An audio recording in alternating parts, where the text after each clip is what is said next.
নমস্কার, জয় রাধে, জয় রাধে, রাধেশ্যাম, রাধে রাধে।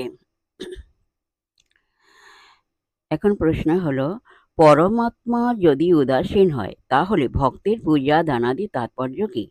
এর উত্তর হলো, অজ্ঞান নাশের জন্য। অজ্ঞান নাশ হলে আমি করি করাই ভাব থাকে না। পরবর্তী কোশ্চিন, যারা ব্রহ্মনিষ্ঠ, ব্রহ্মপরায়ণ, ব্রহ্মাত্ম ভাব নিয়ে জীবনযাপন করেন তারা কি লাভ করেন? এর উত্তর হলো, তারা মোক্ষ লাভ করেন। জন্ম মৃত্যু চক্রে আর তাদেরকে ঘুরতে হয় না। জয় রাধে, জয় রাধে, রাধেশ্যাম, রাধে রাধে। জয় বৃন্দাবন বিহারী লাল কি জয়, কৃষ্ণ কানাইয়া লাল কি জয়, বাঙ্কে বিহারী লাল কি জয়। জয় রাধে, জয় রাধে, রাধেশ্যাম, রাধে রাধে।